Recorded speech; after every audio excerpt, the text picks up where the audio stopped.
اللہ کے رسول صلی اللہ علیہ وسلم کی بے پناہ عزت کیا کرتے تھے۔ بنی دور کے صحابہ کرام اللہ کے رسول صلی اللہ علیہ وسلم جب کبھی وعظ فرماتے، تقاریر فرماتے، نصیحت فرماتے یا خطبہ فرماتے تو ایسی صورت میں بہت دھیان سے سنتے تھے۔ روایتوں میں آتا ہے، احادیث میں آتا ہے کہ صحابہ کرام کا عالم یہ ہوتا تھا، وہ اس طرح اتنے اچھے انداز میں بیٹھتے تھے، دھیان سے سنتے تھے گویا کہ ان کے سروں میں پرندے بیٹھے ہوں۔ صحابہ کرام کا یہی معمول تھا۔ اللہ کے رسول صلی اللہ علیہ وسلم جب کوئی تقریر کرتے، اللہ کے رسول صلی اللہ علیہ وسلم نصیحت کرتے، وعظ فرماتے تو ایسی صورت میں صحابہ کرام اللہ کے رسول صلی اللہ علیہ وسلم کی باتوں کو بہت دھیان سے سنتے تھے۔ نہ صرف یہ کہ دھیان سے سنتے تھے بلکہ ان کو اپنی زندگی میں نافذ کرنے کی کوشش کرتے تھے، اپنی زندگی میں نافذ کرتے تھے، اس پر عمل کرنے کی کوشش کرتے تھے۔ اور حد تو یہ ہے کہ نبی کریم صلی اللہ علیہ وسلم کی عزت کا علم یہ تھا کہ صحابہ کرام اللہ کے رسول صلی اللہ علیہ وسلم کی موجودگی میں کبھی بلند آواز سے بات نہیں کرتے تھے، بلند آواز سے بات نہیں کرتے تھے۔ اور اگر بشری تقاضا کے تحت اگر اللہ کے رسول صلی اللہ علیہ وسلم سے کوئی غلطی ہو جاتی تھی تو ایسی صورت میں اللہ کے رسول کو ٹوکنے کی کوشش بھی نہیں کرتے تھے، اللہ کے رسول صلی اللہ علیہ وسلم سے زیادہ سوال بھی نہیں کرتے تھے۔ چنانچہ ایک مرتبہ اللہ کے رسول صلی اللہ علیہ وسلم نے عصر کی نماز 4 رکعت کی جگہ 2 رکعت پڑھائی، اور اس نماز میں حضرت ابو بکر بھی موجود تھے، حضرت عمر فاروق رضی اللہ تعالی عنہما یہ دونوں موجود تھے۔ اللہ کے رسول صلی اللہ علیہ وسلم 2 رکعت نماز پڑھانے کے بعد سلام پھیر دیتے ہیں اور اس کے بعد بیٹھ جاتے ہیں، اذکار کرتے ہیں۔ پھر بھی کسی کی ہمت نہیں ہوتی ہے، کسی کی جرأت نہیں ہوتی ہے، کسی کے اندر اتنی طاقت اور اتنی صلاحیت نہیں پائی جاتی ہے کہ وہ اللہ کے رسول صلی اللہ علیہ وسلم سے پوچھ سکے، اللہ کے رسول صلی اللہ علیہ وسلم سے دریافت کر سکے، اللہ کے رسول صلی اللہ علیہ وسلم سے بتا سکے کہ اللہ کے رسول صلی اللہ علیہ وسلم آپ نے 2 رکعت نماز پڑھائی ہے۔ پیارے نبی صلی اللہ علیہ وسلم نماز سے فارغ ہوتے ہیں، نماز سے فارغ ہونے کے بعد اذکار سے فارغ ہوتے ہیں، اور اذکار سے فارغ ہونے کے بعد مسجد سے نکل جاتے ہیں۔ مسجد سے نکلنے کے بعد ایک صحابی رسول جن کو ذوالیدین کہا جاتا ہے، ان کے ہاتھ تھوڑے لمبے لمبے تھے، اسی لیے اللہ کے نبی صلی اللہ علیہ وسلم نے ان کو ذوالیدین کا لقب دیا ہوا تھا۔ تو وہ ذوالیدین والے صحابی انہوں نے اللہ کے رسول صلی اللہ علیہ وسلم سے کہا، اللہ کے رسول صلی اللہ علیہ وسلم اگر اجازت دیں تو آپ سے ایک بات کہنا چاہتا ہوں۔ اللہ کے رسول صلی اللہ علیہ وسلم نے فرمایا کہو کیا کہنا چاہتے ہو؟ تو صحابی رسول نے کہا اللہ کے رسول صلی اللہ علیہ وسلم آپ سے غلطی ہوئی ہے کہ آپ نے جان بوجھ کر 2 رکعت نماز پڑھائی ہے۔ اللہ کے رسول صلی اللہ علیہ وسلم نے ارشاد فرمایا نہ مجھ سے غلطی ہوئی ہے اور نہ میں نے 2 رکعت نماز پڑھائی، عصر کی 4 رکعت نماز ہوتی ہے، میں نے 4 رکعت نماز پڑھائی۔ پھر صحابی رسول نے کہا نہیں اللہ کے رسول صلی اللہ علیہ وسلم آپ نے 2 رکعت پڑھائی۔ اس کے بعد پیارے نبی صلی اللہ علیہ وسلم حضرت ابو بکر سے پوچھتے ہیں، عمر فاروق سے پوچھتے ہیں، ان سے پوچھنے کے بعد حقیقت جو ہے وہ معلوم ہوتا ہے کہ صحیح معنوں میں 2 رکعت نماز پڑھائی، صحیح معنوں میں 2 رکعت نماز پڑھائی ہے۔ تو اللہ کے رسول صلی اللہ علیہ وسلم جاتے ہیں اور اس کے بعد پھر باقی اور 2 رکعت پڑھاتے ہیں، اس کے بعد پھر سجدے سے ہو کر کے سلام پھیرتے ہیں۔ اس حدیث سے یہ معلوم ہوتا ہے کہ اللہ کے رسول صلی اللہ علیہ وسلم سے اگر بشری تقاضا کے ناطے کوئی غلطی ہوتی تھی تو وہ صحابی کھڑے ہو کر یہ پوچھ نہیں سکتے تھے، یہ بتا نہیں پاتے تھے کہ اللہ کے رسول صلی اللہ علیہ وسلم آپ سے غلطی ہوئی ہے۔ اس کا مطلب یہ نہیں ہے کہ نعوذ باللہ اللہ کے رسول صلی اللہ علیہ وسلم بہت سخت زبان تھے، نعوذ باللہ اللہ کے رسول صلی اللہ علیہ وسلم سخت مزاج تھے، نعوذ باللہ اللہ کے رسول صلی اللہ علیہ وسلم بہت سخت زبان تھے. اس کا مطلب ہے قرآن کہتا ہے کہ اگر آپ صلی اللہ علیہ وسلم سخت زبان ہوتے, آپ اگر سخت مزاج ہوتے, سخت زبان ہوتے, سخت دل کے انسان ہوتے, تو ایسی صورت میں اتنے لوگ جو اسلام قبول کر رہے ہیں قبول نہیں کر رہے ہوتے. قرآن نے یہ کہا ہے کہ پیارے نبی صلی اللہ علیہ وسلم بہت ہی نرم مزاج کے انسان تھے, بہت ہی اپنی زبان کے اندر شگفتگی رکھتے تھے. اللہ کے رسول صلی اللہ علیہ وسلم نرم رویہ اختیار کرتے تھے, نرم لہجہ اختیار کرتے تھے. لیکن صحابہ کرام آپ کی عزت کے خاطر, آپ کا احترام, آپ کے احترام کے خاطر اس طرح کا سوال نہیں کر پایا کرتے تھے میرے بھائیوں. لیکن ایسے عالم میں بھی بعض صحابہ کرام نے بعض موقعوں پر اللہ کے رسول صلی اللہ علیہ وسلم سے سوال کیا ہے.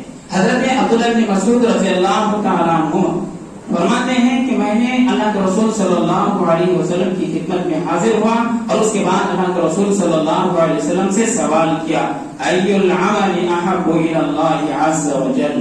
یا اللہ کے حبیب, یا اللہ کے نبی, یا اللہ کے رسول صلی اللہ علیہ وسلم, آپ مجھے بتائیے کہ اللہ رب العالمین کے نزدیک سب سے افضل عمل, سب سے محبوب عمل, سب سے پسندیدہ عمل کون سا ہے؟ پہلے نبی صلی اللہ علیہ وسلم نے ارشاد فرمایا الصلاۃ علی وقتها, کہ نماز کو اس کے وقت پر پڑھنا یہ سب سے افضل عمل ہے, یہ سب سے افضل عمل ہے, سب سے اچھا عمل ہے, سب سے محبوب عمل ہے, اللہ رب العالمین کو خوش کرنے والا یہ عمل ہے. لہذا ضرورت اس بات کی ہے کہ ہم نماز کو اس کے وقت پر پڑھنے کی کوشش کریں. اسی طرح پھر عبداللہ بن مسعود رضی اللہ تعالیٰ عنہ سوال کرتے ہیں اللہ کے رسول صلی اللہ علیہ وسلم اس کے بعد کیا ہے, اس کے بعد کون سا عمل ہے؟ تو پہلے نبی صلی اللہ علیہ وسلم جواب دیتے ہیں ثم بر الوالدین, پھر کیا ہے؟ والدین کے ساتھ حسن سلوک کرنا, والدین کی خدمت کرنا ہے, والدین کی بات ماننا ہے.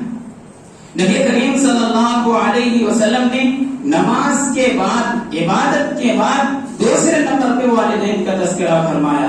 اس کے بعد پھر عبداللہ بن مسعود رضی اللہ تعالیٰ عنہ نے پھر سوال کیا اللہ کے رسول صلی اللہ علیہ وسلم اس کے بعد کون سا عمل ہے, اس کے بعد کون سا عمل محبوب ہے, اللہ رب العالمین کو پسند ہے, اللہ رب العالمین کو خوش کرنے والا ہے؟ تو پیارے نبی صلی اللہ علیہ وسلم نے ارشاد فرمایا ثم الجہاد فی سبیل اللہ, اس کے بعد اللہ رب العالمین کے راستے میں جہاد کرنا, یہ سب سے افضل.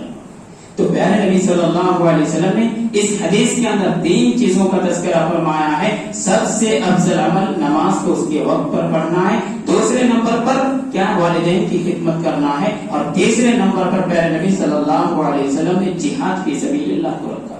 اللہ رب العالمین نے سورہ بنی اسرائیل کے اندر ایک آیت نازل فرمائی ہے جس میں اللہ رب العالمین نے ارشاد فرمایا وَقَضَىٰ رَبُّكَ أَلَّا تَعْبُدُوا إِلَّا إِيَّاهُ وَبِالْوَالِدَيْنِ إِحْسَانًا إِمَّا يَبْلُغَنَّ عِندَكَ الْكِبَرَ أَحَدُهُمَا أَوْ كِلَاهُمَا فَلَا تَقُل لَّهُمَا أُفٍّ وَلَا تَنْهَرْهُمَا وَقُل لَّهُمَا قَوْلًا كَرِيمًا, کہ تیرے رب نے فیصلہ کر دیا ہے اے محمد صلی اللہ علیہ وسلم, اسی طرح امت محمدیہ کے لوگوں تیرے رب نے یہ فیصلہ کر دیا ہے اللہ تعبدوا الا اياه, کہ تم اللہ رب العالمین کو چھوڑ کر اللہ رب العالمین کے علاوہ, اللہ رب العالمین کے علاوہ کسی اور کی عبادت نہ کرو. اس بات کا فیصلہ اللہ رب العالمین نے کر دیا ہے وبالوالدین احسانا, اور والدین کے ساتھ حسن سلوک کرو. اس بات کا فیصلہ اللہ رب العالمین نے کر دیا ہے. اس کے بعد اللہ رب العالمین نے آگے ارشاد فرمایا اما یبلغن عندک الکبر احدهما او کلاهما, کہ ان دونوں میں سے دونوں یا دونوں میں سے کوئی ایک, اور دونوں یا دونوں میں سے کوئی ایک اگر بڑھاپے کی عمر کو پہنچ جائے تو ایسی صورت میں فلا تقل لهما, ان کو اف تک مت کہنا, ان کو اف تک مت کہنا, ولا تنهرهما, نہ صرف یہ کہ ان کو اف تک مت کہنا بلکہ ان کو جھڑکنا بھی, ان کے سامنے بلند آواز سے بات مت کرنا, ان کے سامنے اونچی آواز میں بات مت کرنا, ان کو ڈانٹنے کی کوشش مت کرنا, ان کو بھڑکانے کی کوشش مت کرنا. اللہ رب العالمین نے فرمایا وَقُلْ لَهُمَا قَوْلًا كَرِيمًا, بلکہ ان کے سامنے عاجزی کے ساتھ, انکسار کے ساتھ, انتہائی نرم لہجے میں ان کے ساتھ بات کرنے کی کوشش کرنا اور اچھی بات کرنے کی کوشش کرنا. میرے بھائیوں, اس آیت کریمہ کے اندر بھی اللہ رب العالمین نے سب سے پہلے اپنی عبادت کا تذکرہ فرمایا. کہ اللہ رب العالمین کے ساتھ کسی کو شریک نہ کیا جائے، خالصتاً اللہ رب العالمین کی عبادت کی جائے. اور اس کے بعد اللہ رب العالمین نے دوسرے نمبر پر والدین کے ساتھ حسن سلوک کا تذکرہ فرمایا ہے کہ انسانوں کو چاہیے کہ وہ اپنے والدین کے ساتھ حسن سلوک کریں. اسی طرح نبی کریم صلی اللہ علیہ وسلم نے ارشاد فرمایا کہ والدین کی خدمت کرنا جہاد کرنے کے مترادف ہے. والدین کی خدمت کرنا جہاد کرنے کے مترادف ہے. حضرت عبداللہ بن عمرو رضی اللہ تعالی عنہما راوی حدیث ہیں، وہ فرماتے ہیں کہ اللہ کے رسول صلی اللہ علیہ وسلم کی خدمت میں ایک شخص حاضر ہوا اور اس نے کہا اللہ کے رسول صلی اللہ علیہ وسلم میں جہاد کرنا چاہتا ہوں، میں جہاد کرنا چاہتا ہوں. تو پہلے نبی صلی اللہ علیہ وسلم نے ان سے سوال کیا، پوچھا کیا تمہارے والدین باحیات ہیں؟ اعلیٰ کا آباوان کیا تمہارے والدین باحیات ہیں؟ تو انہوں نے کہا ہاں اللہ کے رسول صلی اللہ علیہ وسلم والدین باحیات ہیں. تو پہلے نبی صلی اللہ علیہ وسلم نے ارشاد فرمایا فَفِيهِمَا فَجَاهِدْ کہ جاؤ ان دونوں کی خدمت کرو، وہی تمہارے لیے جہاد. جاؤ ان دونوں کی خدمت کرو، وہی تمہارے لیے جہاد ہے. پہلے نبی صلی اللہ علیہ وسلم نے اس حدیث کے اندر والدین کی خدمت کرنے کو جہاد سے تعبیر کیا ہے، کہا ہے کہ یہ جہاد ہے، یہ جہاد کے مترادف ہے. میرے بھائیوں، والدین کی خدمت کرنا بڑے بڑے گناہوں کے کفارے کا ذریعہ ہے، بڑے بڑے گناہوں کے کفارے کا ذریعہ ہے. حضرت عبداللہ بن عمر رضی اللہ تعالی عنہما راوی حدیث ہیں، وہ فرماتے ہیں کہ ایک آدمی اللہ کے رسول صلی اللہ علیہ وسلم کی خدمت میں حاضر ہوا اور انہوں نے کہا اللہ کے رسول صلی اللہ علیہ وسلم مجھ سے ایک بہت بڑا گناہ سرزد ہو گیا ہے، مجھ سے ایک بہت بڑی غلطی ہوئی ہے، کیا میرے لیے توبہ کی قبولیت کا کوئی راستہ ہے؟ یعنی کہ توبہ قبول ہو سکتی ہے؟ پہلے نبی صلی اللہ علیہ وسلم نے ارشاد فرمایا کیا تیری والدہ باحیات ہیں، زندہ ہیں؟ تو اس آدمی نے کہا نہیں اللہ کے رسول باحیات نہیں، گزر گئی ہیں. پھر اللہ کے رسول صلی اللہ علیہ وسلم نے ارشاد فرمایا کیا تیری خالہ زندہ ہے؟ تو اس نے کہا ہاں اللہ کے رسول صلی اللہ علیہ وسلم میری خالہ کیا ہے، زندہ ہے. پہلے نبی صلی اللہ علیہ وسلم نے ارشاد فرمایا جاؤ انہیں کی خدمت کرو، جاؤ انہیں کی خدمت کرو، وہی تمہارے لیے کیا ہے، وہی تمہارے لیے گناہوں کے کفارے کا ذریعہ. پہلے نبی صلی اللہ علیہ وسلم نے اس آدمی کو جنہوں نے یہ سوال کیا تھا کہا تھا اللہ کے رسول صلی اللہ علیہ وسلم مجھ سے بہت بڑی غلطی ہو گئی ہے، بہت بڑا گناہ سرزد ہوا ہے، میری توبہ کی قبولیت کا کوئی راستہ ہے، سبیل ہے، کوئی یہ چانس ہے؟ تو پہلے نبی صلی اللہ علیہ وسلم نے سب سے پہلے فرصت میں والدین کی خدمت کرنے کا، والدہ کی خدمت کرنے کا حکم دیا اور والدہ نہ ہونے کی صورت میں خالہ کی خدمت کرنے کا حکم دیا. معلوم یہ ہوا کہ آج کے دور میں ہر انسان گنہگار ہے، ہر انسان خطا کار ہے، ہر انسان سیاہکار ہے.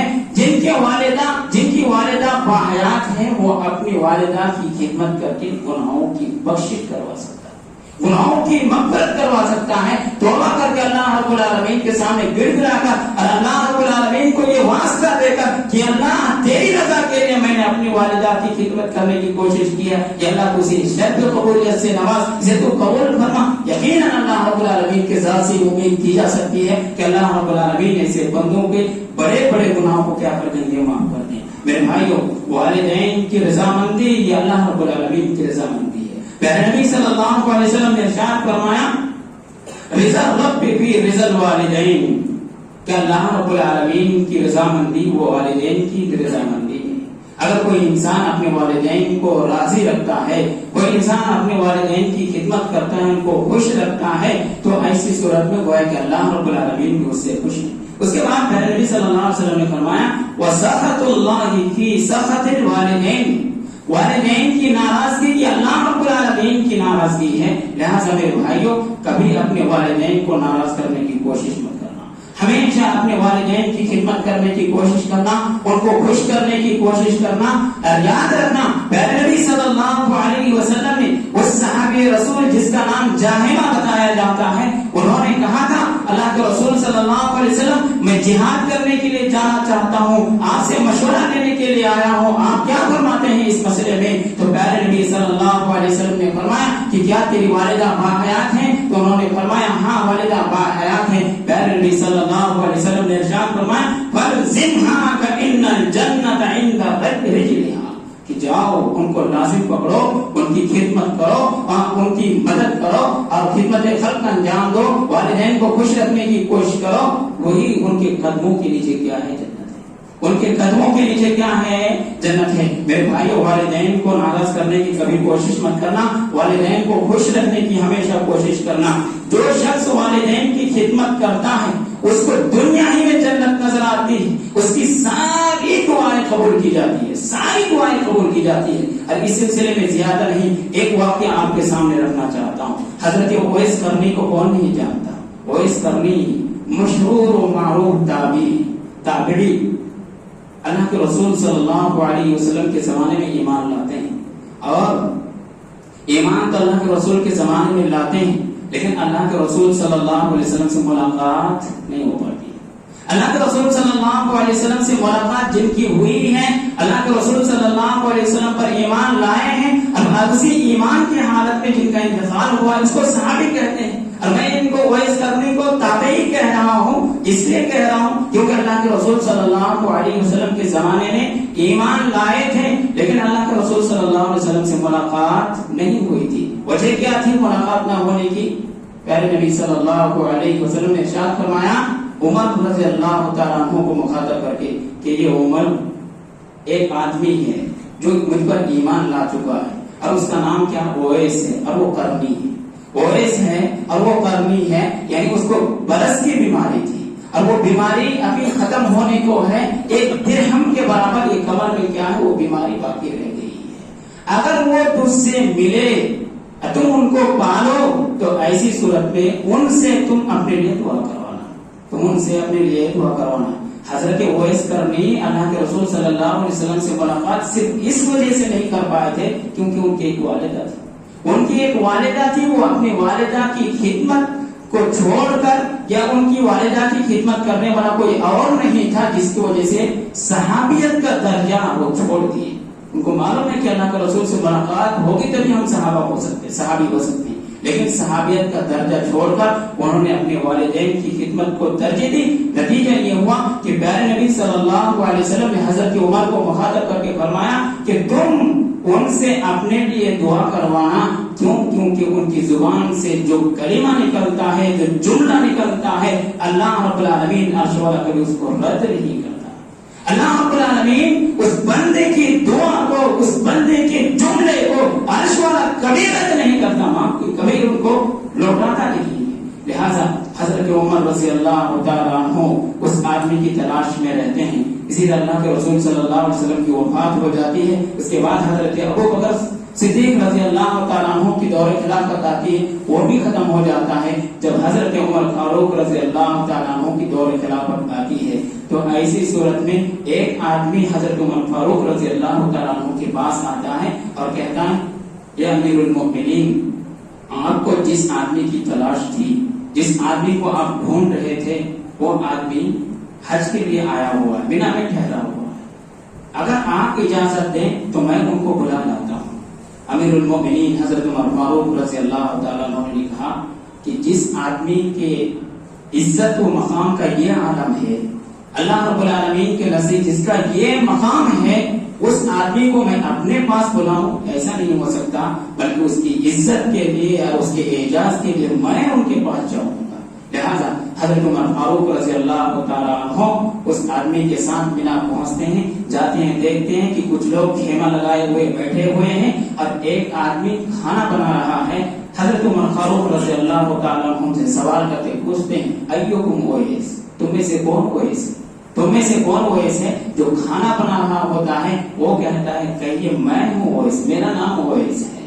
تو امیر المؤمنین حضرت عمر فاروق رضی اللہ تعالیٰ عنہ کہتے ہیں کہ آپ میرے لیے دعا کر دیجیے، آپ میرے لیے دعا کر دیجیے، اپنا تعارف پیش کرتے ہیں کہ میں عمر فاروق ہوں، امیر المؤمنین ہوں۔ تو انہوں نے کیا کہا کہ امیر المؤمنین، آپ صحابی رسول امیر المؤمنین، آپ کے لیے میں دعا کروں، ایسا کیسے ہو سکتا ہے؟ حضرت عمر فاروق رضی اللہ تعالیٰ عنہ نے کہا کہ میں اپنی جانب سے نہیں کہہ رہا، بلکہ پیارے نبی صلی اللہ علیہ وسلم نے یہ بات بتائی ہے کہ ایک آدمی ہے، اس کا نام اویس ہے، وہ جو بھی جملہ نکالتا ہے، وہ جو بھی دعا کرتا ہے، اللہ رب العالمین اس کی دعا کو کبھی رد نہیں کرتا ہے۔ لہٰذا مجھے کہا گیا ہے کہ میں تم سے دعا کر رہا ہوں، لہٰذا میں دعا کروا رہا ہوں۔ تو حضرت اویس وہ کیا کرتے ہیں، پوچھتے ہیں بتائیے آپ کے لیے کیا دعا کروں، میں آپ کے لیے کیا دعا کروں؟ تو انہوں نے کیا کہا، حضرت عمر فاروق رضی اللہ عنہ، ہمارے جیسے انسان اگر ہوتے نا تو کہتے دعا کر دیجیے کاروبار میں برکت ہو جائے، کچھ دنوں سے کچھ کمائی دھمائی نہیں ہوئی ہے، اور کیا بات ہے مصیبت پہ مصیبت آتی بڑھ رہی آ رہی ہے، ہر چیز پہ کیا ہے مصیبت کا سامنا کرنا پڑ رہا ہے، بیماریاں بہت زیادہ لاحق ہوتی ہیں، لہذا دعا کر دیجیے بلاؤں سے، مصیبتوں سے، آفتوں سے، مشکلوں سے، ان چیزوں سے میں محفوظ ہو جاؤں۔ لیکن قربان چاہیے حضرت عمر رضی اللہ تعالیٰ عنہ پر، انہوں نے کیا کہا کہ آپ میرے لیے اس بات کی دعا کیجئے کہ اللہ رب العالمین میرے گناہوں کو معاف کر، میرے گناہوں کو معاف۔ میرے بھائی حضرت عمر رضی اللہ تعالیٰ عنہ جو خود صحابی رسول، جن کی عظمت کا، جن کی فضیلت کا یہ عالم ہے، جن کو دنیا میں جنت کی گارنٹی دی گئی ہے، بشارت دی گئی ہے، وہ آدمی اس بات کو لے کر متمنی ہے کہ اس کے لیے اس بات کی دعا کی جائے کہ اس کے گناہ سارے اللہ رب العالمین معاف کر دے۔ میرے بھائیو یہ صرف اللہ رب العالمین سے ڈر کا نتیجہ ہے، تو ایسا ڈر پیدا کرنے کی ضرورت ہے۔ تو اس حدیث سے میں یہ بتانا چاہتا ہوں کہ وہ اس کرنی جنہوں نے صحابیت کا رتبہ چھوڑا، صحابیت کا درجہ چھوڑا، والدین کی خدمت کو ترجیح دی، اور اللہ رب العالمین نے اس کے بدلے میں اتنا بڑا اعزاز ان کو عطا کیا، اتنا بڑا اعزاز عطا کیا کہ ان کی زبان سے، ان کے منہ سے جو بھی کلمہ نکلتا تھا، جو بھی دعائیں نکلتی تھی، اللہ رب العالمین اس کو قبول کرتے تھے، ان کو رد نہیں کرتے۔ لہذا ضرورت اس بات کی ہے کہ ہم اپنے والدین کی خدمت کریں، اپنے والدین کے ساتھ حسن سلوک کریں۔ اسی طرح والدین میں خصوصی طور پر والدہ کی بہت زیادہ اہمیت ہے۔ پیارے نبی صلی اللہ علیہ وسلم سے کسی نے سوال کیا، پوچھا من احق الناس بحسن صحابتی، یا اللہ کے رسول صلی اللہ علیہ وسلم میرے حسن سلوک کا سب سے زیادہ مستحق کون ہے؟ تو پیارے نبی صلی اللہ علیہ وسلم نے ارشاد فرمایا تیری ماں۔ پھر سوال کیا گیا، پھر اللہ کے رسول صلی اللہ علیہ وسلم نے فرمایا تیری ماں۔ پھر سوال کیا گیا کہ تیسری مرتبہ اللہ کے رسول صلی اللہ علیہ وسلم نے یہی جواب دیا تیری ماں۔ پھر چوتھی مرتبہ جب سوال کیا گیا تو پیارے نبی صلی اللہ علیہ وسلم نے فرمایا تیرا باپ۔ میرے بھائیو اس حدیث سے کیا معلوم ہوتا ہے؟ اس حدیث سے یہ معلوم ہوتا ہے کہ والد کے مقابلے میں والدہ کی خدمت کرنا یہ 3 گنا زیادہ اس کی فضیلت رکھتا ہے، 3 گنا زیادہ فضیلت رکھتا ہے۔ اور ایسا کیوں نہ ہو، وہ والدہ جس نے 9 مہینے 10 دن تک اپنے پیٹ میں رکھا اور حمل کے تکلیف کو برداشت کیا اور 2.5 سال تک دودھ پلایا، اس ماں کی فضیلت نہیں ہوگی تو کیا ہوگی؟ اس ماں نے اپنی تکلیف کو، بچوں کی تکلیف کو اپنی تکلیف محسوس کیا، اپنی تکلیف سمجھا، اور بچوں کے خاطر اپنی ساری خوشیوں کو کیا قربان کیا۔ اس ماں کی فضیلت نہیں ہوگی تو کیا ہوگی؟ میرے بھائی ضرورت اس بات کی ہے کہ ہم اپنی والدہ کی خدمت کریں اور ان کو خوش رکھنے کی کوشش کریں۔ پیارے نبی صلی اللہ علیہ وسلم نے فرمایا الا انبئکم باکبر الکبائر، اے میرے صحابہ، اے میرے امت کے لوگوں، کیا میں تم کو اکبر الکبائر، کبیرہ گناہوں میں سب سے جو بڑے گناہ ہیں ان کی طرف نشاندہی نہ کر دوں، ان کی رہنمائی نہ کر دوں؟ تو پیارے نبی صلی اللہ علیہ وسلم نے ارشاد فرمایا الاشراک باللہ، اس میں سب سے پہلی چیز اللہ رب العالمین کے ساتھ کسی کو شریک ٹھہرانا، شرک یہ سب سے بڑا گناہ ہے۔ اس کے بعد حقوق الوالدین، والدین کی نافرمانی کرنا۔ دوسرے نمبر پر پیارے نبی صلی اللہ علیہ وسلم نے والدین کی نافرمانی کو رکھا ہے کہ اگر کوئی انسان والدین کی نافرمانی کرتا ہے تو ایسی صورت میں وہ کیا ہے، بہت بڑا کبیرہ گناہ کا وہ مرتکب ہے، بہت بڑا کبیرہ گناہ کو وہ انجام دیتا ہے۔ اسی طرح پیارے نبی صلی اللہ علیہ وسلم نے صحابہ کرام کو جواب دیتے ہوئے ارشاد فرمایا کہ میرے پاس جبریل آئے تھے اور انہوں نے کہا کہ اگر کسی کو رمضان المبارک کا مہینہ نصیب ہو اور اس میں وہ عبادت کر کے توبہ استغفار کر کے اپنی بخشش نہ کروا سکا ہو اور اسی حالت میں اس کا انتقال ہو گیا ہو تو ایسی صورت میں وہ کیا ہے، اللہ کی رحمت سے وہ دور ہو۔ آپ کہیے آمین۔ تو میرے نبی صلی اللہ علیہ وسلم نے کہا آمین۔